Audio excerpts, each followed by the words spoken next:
Um dos grandes problemas dos centros urbanos é a violência e o consumo de drogas nas ruas. No centro de São Paulo não é diferente. A Cracolândia, na região da Luz, é ponto de uso de drogas, principalmente de crianças e adolescentes viciados em crack.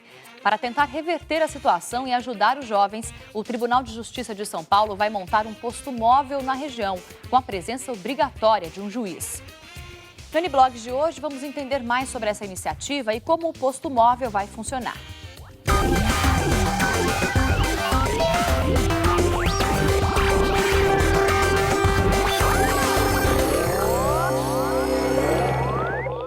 Muito boa tarde a você que acompanha o N-Blogs. Começa agora ao vivo para todo o Brasil e eu mando um alô também para você que assiste a gente aí da Europa. Grande audiência em Portugal, Espanha, Inglaterra, Alemanha. Muito obrigado por estar com a gente.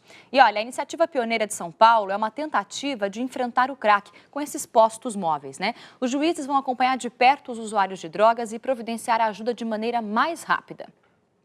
São 3 da tarde e a rua no centro de São Paulo está tomada por centenas de viciados em crack.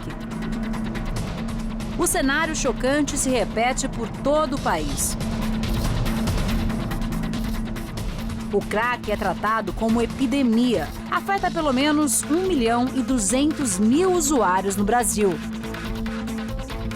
Uma iniciativa pioneira no país deve entrar em prática nos próximos dias para tentar resgatar dependentes em São Paulo.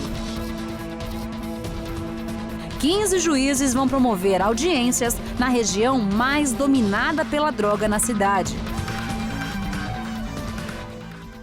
É aqui, bem no meio da região conhecida como Cracolândia, no centro de São Paulo, em que será instalada uma espécie de tenda, onde os dependentes de droga poderão ser ouvidos. A ideia é trazer os juízes para mais perto do problema do crack e, assim, fazer com que a ajuda aos viciados chegue mais rápido. Pela primeira vez, nós não vamos apenas para dar decisões, sim, não vai, não é? Nós queremos, e isso é uma coisa que eu quero há muito tempo, eu quero juízes caminhando entre as pessoas, né?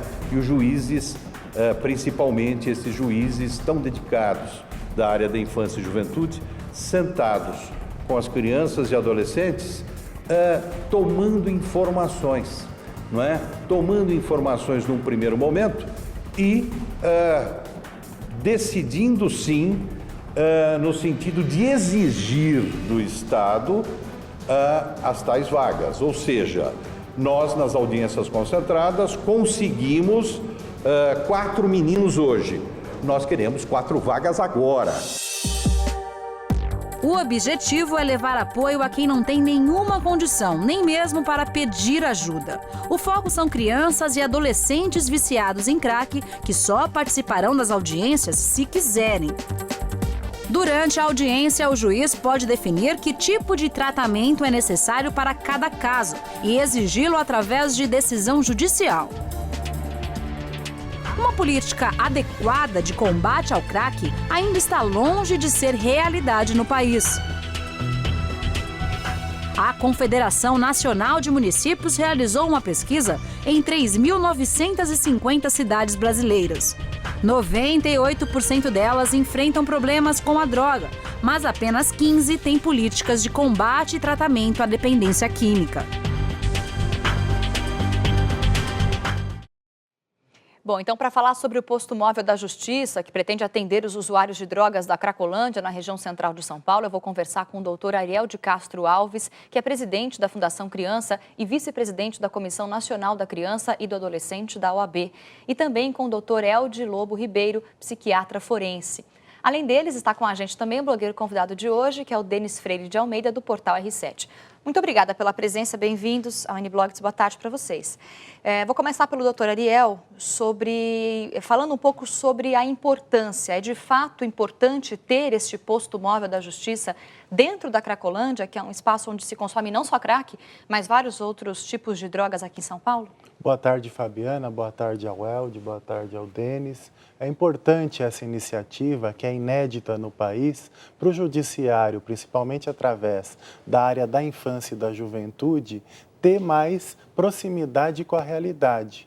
Nós sabemos do problema grave da Cracolândia. Na verdade, o crack em São Paulo, ele chegou em 91, foi diagnosticado em São Mateus a partir de uma atuação do Centro de Defesa da Criança e do Adolescente, e só agora que nós vemos medidas efetivas que tratem dessa problemática. Antes tarde do que nunca, porque agora a sociedade está mobilizada para atender essa situação. Os juízes devem começar esse trabalho ainda nesse mês de outubro. Nós estamos hoje na véspera do Dia da Criança. Sim. E são cenas realmente lamentáveis que nós temos nos deparado. São 2.000 usuários, segundo a Polícia Civil, vivendo ali na Cracolândia, e que muitas são crianças, adolescentes e jovens. Existe esse debate sobre a internação compulsória. Nós temos uma lei de saúde mental que o doutor Elde vai falar com mais propriedade do que eu, que prevê a internação compulsória, mas naqueles casos excepcionais, quando os demais atendimentos e tratamentos não tiveram resultados efetivos. E a partir dessa experiência do judiciário, já que a internação compulsória é só com ordem judicial, nós podemos ter alguns casos individualizados, com base em laudos médicos e relatórios sociais, que possam até gerar essa internação compulsória. E aí, justamente nessa questão, né, da abordagem, de como essas crianças serão abordadas, esses jovens nas ruas da Cracolândia aqui em São Paulo, é importante que tenha uma abordagem não violenta, obviamente, não de obrigação de levar a criança imediatamente, mas tem que ter um tratamento, uma abordagem psicológica mesmo, não é, Elde? É muito importante essa aproximação do judiciário com a sociedade, porque trata-se de um problema complexo, e um problema complexo depende de uma atitude também envolvendo os diferentes setores da sociedade. O fato da justiça ter aproximado, e vai aproximar, inclusive do ponto de vista físico, isso favorece essa abordagem, que deve ser, logicamente, muito respeitosa, até para que mais pessoas passem a procurar voluntariamente, tanto as crianças como os responsáveis da justiça, e a partir daí ter uma articulação com os sistemas de saúde até para a oferta de vagas, que é um grande problema para o tratamento. Então, o importante é que, além dos profissionais da justiça, há também a sugestão e a necessidade de ter os profissionais de saúde, como a senhora falou, tanto do psicólogo como também do psiquiatra, do assistente social, do terapeuta ocupacional, para que vários profissionais possam, cada um de uma maneira, somar numa abordagem que acolha essas crianças e encaminhe para diferentes meios de tratamento. E vocês estão falando sobre isso, eu estou aqui pensando que talvez o posto móvel onde juízes, né, vão para as ruas, vão para um lugar específico, né, na rua, para poder tratar desse problema, que é um problema da cidade, das grandes cidades do Brasil. Isso me faz pensar também que, de alguma forma, existiu uma ausência de fiscalização e de ajuda da parte da assistência social ou da saúde do município, enfim. Isso confere, ter juiz na rua é sinônimo de ter agente social na rua? É também, eles vão obrigar, de certa forma, que ocorra essa integração da rede de proteção social. Como o doutor Elde colocou, se não houver essa integração com a área de saúde, com a área social, nós também não teremos resultado nenhum, porque o juiz sozinho não tem condições de proporcionar um tratamento.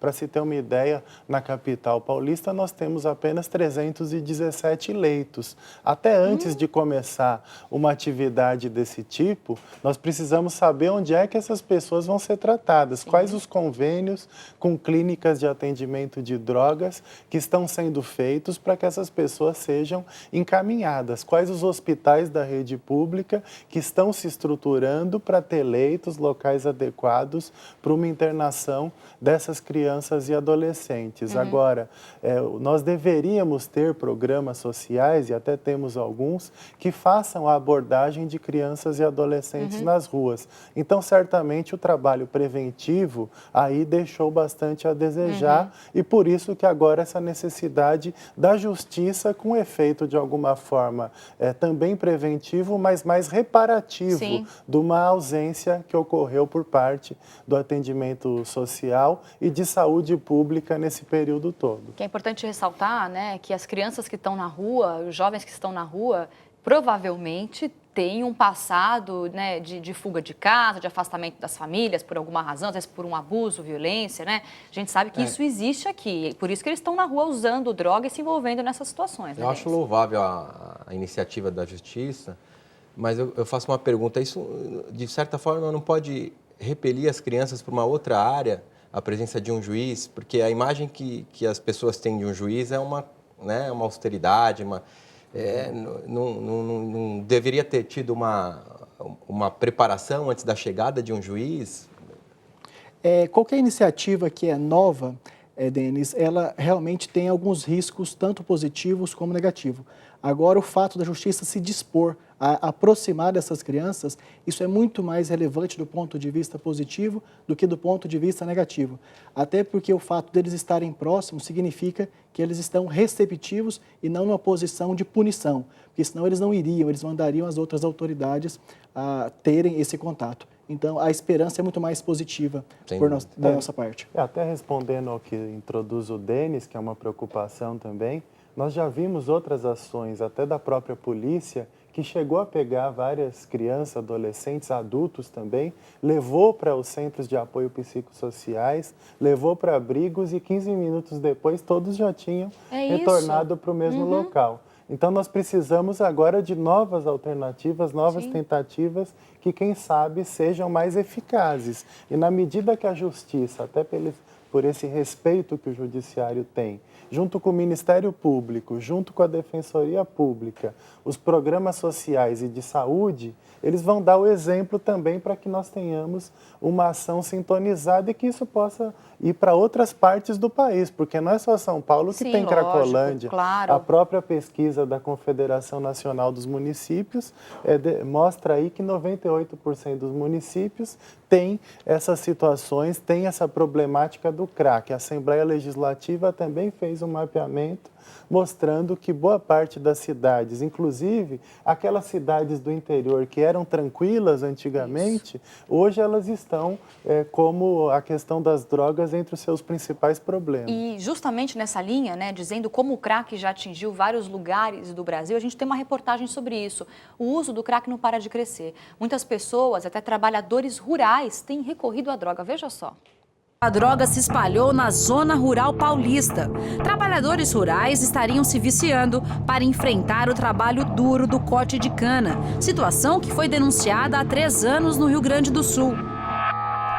Foi assim com Adelto. Ele já estava viciado em cocaína quando experimentou o crack aos 30 anos. O vício foi imediato.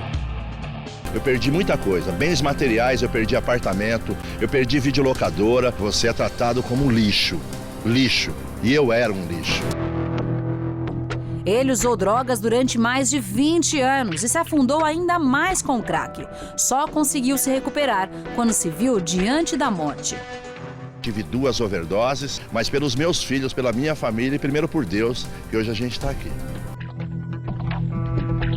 Dramas que se repetem em grandes e pequenas cidades e nem sempre acabam com o mesmo final feliz.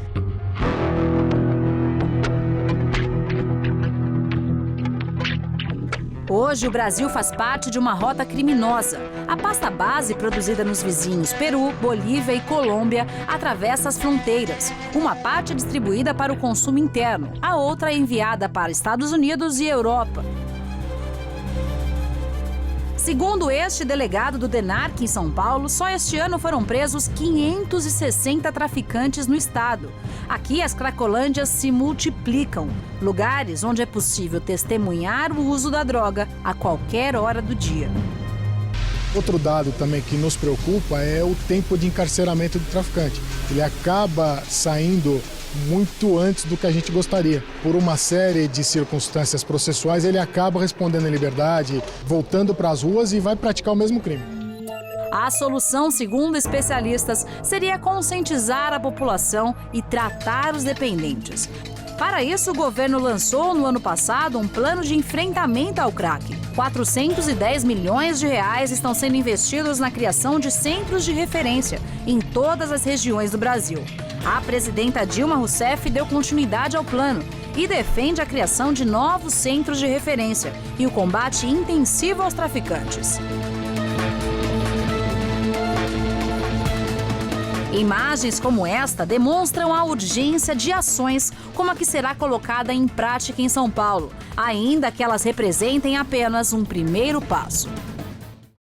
É justamente essa iniciativa do posto móvel do Tribunal de Justiça na Cracolândia, ele vai no ponto da consequência do uso da droga e do crack na região de São Paulo, e não na causa, no que levou ao uso da droga. Agora, esse posto móvel, ele tem um prazo para começar muito em breve, mas ele tem prazo para começar a mostrar resultado ou não vai ser imediato? Trata-se de um problema extremamente complexo e devido a múltiplos fatores, tanto familiares, sociais, contextuais, da própria legislação. Então, é importante ter a perspectiva que esse processo experimental vai começar e que não tenha prazo para acabar. Tanto que ele se prolongue por muito tempo, até porque vai haver, como todo projeto novo, erros e acertos, e que ele também se torne móvel se essas crianças e esses grupos começarem a migrarem ao redor da cidade. Para outro lugar. Uhum. E sobre a necessidade da internação compulsória contra a vontade, assim como outras doenças, a dependência química, existem os casos menos graves que podem receber um tratamento sem internação, casos mais ou menos graves que podem receber um tratamento só ambulatorial, que não precisa ficar internado, e de fato os casos mais graves que necessariamente vão se beneficiar da lei que permite a internação contra a vontade para a própria proteção dessas crianças.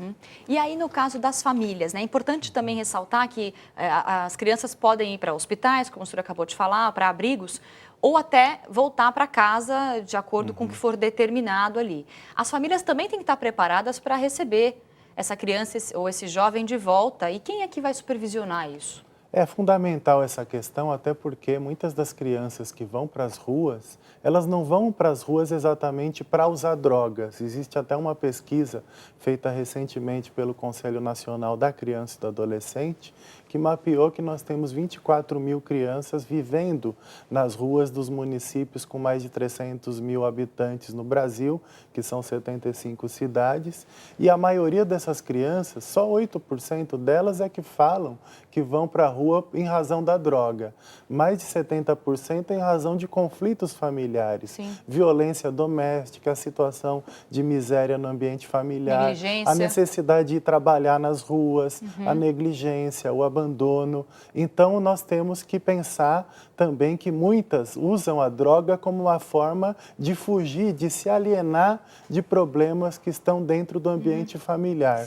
Então, se não houvesse atendimento, o estatuto ele é claro. Quando nós temos uma criança em situação de risco, nós temos uma família em situação de risco. Não adianta nada só atender a criança e não ter um trabalho com a família. Até porque se ele for para internação compulsória, ele depois de alguns meses, porque ninguém fica internado eternamente, assim como não fica numa unidade para adolescentes infratores ou mesmo num presídio. A pessoa volta a conviver com a família. E se aquelas situações problemáticas que fizeram com que ele fosse para a rua persistirem, ele vai novamente retornar à rua e vai novamente ter recaídas com relação ao uso da droga. Então, os programas de atendimento às famílias, uma melhor estruturação dos centros de referência da assistência social são fundamentais para que esse trabalho possa ter algum êxito. Então, por isso que eu falo da necessidade da integração entre saúde, área social e os programas específicos de atendimento à infância e juventude. E isso vem sendo estudado.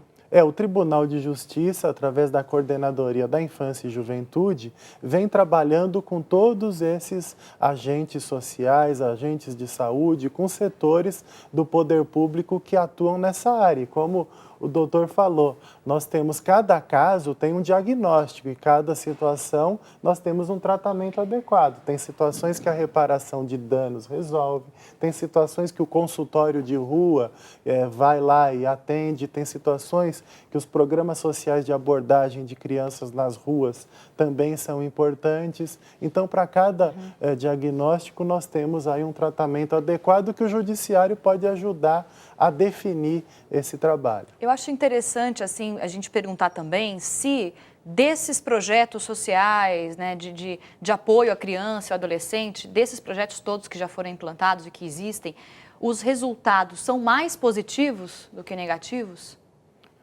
Se for pensar na questão da internação compulsória, os resultados não são muito positivos. Sim. A Unifesp já fez levantamentos mostrando que 90% reincidiram nessas situações. No Rio de Janeiro, a internação compulsória. No Rio de Janeiro é uma espécie de abrigamento compulsório. Eles passam junto com a polícia, os agentes sociais, recolhem as pessoas à força, mas o que tem acontecido lá é que elas não são levadas para atendimento especializado. Isso é o então problema. acabam depois retornando às mesmas situações. Ou Em até geral, piores, né? Ou até piores. Então nós temos lá muitas situações de jovens que são levados para abrigos que não estão capacitados, as pessoas não estão preparadas para cuidar deles. Então, os próprios educadores, cuidadores, acabam sendo agredidos, os jovens acabam denunciando maus tratos, acabam fugindo dessas instituições. Então, se nós não tivermos um atendimento que possa ser efetivo e adequado nessas situações, nós não teremos nenhum resultado. Agora, a reincidência geralmente é alta, né? Sim. O doutor pode falar muito melhor que eu, porque são situações realmente muito complexas. Em média, 50% volta, infelizmente, a se envolver. É muito importante, trata-se de uma questão de saúde envolvendo várias outras questões extremamente complexa e que a ciência ainda não tem conhecimentos científicos suficientes para dar um tratamento efetivo. Daí, então, devido a essa deficiência ainda de conhecimentos científicos que levem a um tratamento efetivo, que os resultados ainda são muito difíceis. É importante dizer que talvez os projetos anteriores não tenham tido tanto resultado também, porque, infelizmente, mudam-se os governantes, mudam-se as metodologias, mudam-se as abordagens ou tem adequações que nem sempre conseguem resultados melhores. Porque tem que dar uma continuidade, não dá para esperar que o resultado seja imediato, justamente o que o senhor já falou anteriormente. Por isso que é importante que os projetos sejam contínuos, apesar da mudança de governo. Independentemente de interesses partidários, né? Exatamente, como programas de vacinação, eles não mudam de um governo para o outro. Sim. Há uma permanência, da mesma forma que deve haver para esses projetos. Vamos aproveitar agora e conversar um pouquinho com o Denis, que é o nosso blogueiro convidado do portal R7. O blog dele é r7.com/carro. Né, que é um blog que fala de que, para quem gosta de carros, novidades. Isso, as novidades, polêmicas, opiniões, tudo sobre o universo automobilístico. A gente dá uns pitacos lá e umas notícias um pouco mais leves e as notícias mais importantes, mais sérias, a gente põe na editoria de carros do R7 também. Então, quem quiser ler o blog e saber um pouco mais sobre o mundo dos automóveis, quem gosta de carro, quem gosta de saber as novidades do salão do automóvel, o pessoal que viaja bastante para fazer as matérias, pode entrar no r7.com/carro. O Uniblog está de volta hoje falando sobre o posto móvel da Justiça que vai ser instalado na Cracolândia, aqui em São Paulo, para ajudar os jovens. Doutor Ariel de Castro Alves, presidente da Fundação Criança e vice-presidente da Comissão Nacional de Criança e Adolescente da OAB, está com a gente, além de El de Lobo Ribeiro, que é psiquiatra forense, e Denis Freire de Almeida, que é o blogueiro do portal R7. A gente falou que tem pouco leito para receber essas crianças, pouco espaço. O que vai ser feito para aumentar, se é que existe algum projeto de aumentar esses espaços? Existe uma reivindicação que vinha sendo feita pelas comunidades terapêuticas, que são instituições muitas vezes ligadas a igrejas, que têm feito um trabalho importante nessa área. Agora o Ministério da Saúde vai poder repassar recursos através das prefeituras, então São Paulo também está fazendo convênios com essas comunidades. É importante, quando se trata dessa questão das drogas, se a gente não tiver atuações preventivas de saúde sociais, os jovens acabam indo para unidades de adolescentes infratores, presídios ou até morrendo. Então, por isso, a necessidade de intensificar esse atendimento. E nas comunidades terapêuticas, já existe alguma comunidade aqui em São Paulo? Como que é esse trabalho? As comunidades terapêuticas possuem maior experiência para o atendimento e internação de adultos. Então, esse modelo aplicado para receber crianças é inédito, mas pensando que elas apresentam um resultado e uma resolutividade relativa para os casos menos graves com adultos, espera-se que também tenha esse resultado para as crianças e adolescentes. É o que a gente espera aqui depois que o posto móvel de justiça for, enfim, instalado na Cracolândia aqui em São Paulo, que seja um exemplo para o resto do Brasil também. O Uniblog de hoje vai ficando por aqui. Eu agradeço a participação do doutor Ariel de Castro Alves. Muito obrigada, doutor, pelos esclarecimentos. Também El de Lobo Ribeiro, obrigada por ter vindo. Muito obrigado. Denis, mais uma vez com a gente, obrigada pela participação no Uniblogs. Obrigado. Quem quiser rever o programa, acesse o portal R7, r7.com/recordnews. Obrigada pela companhia e eu te vejo amanhã. Tchau.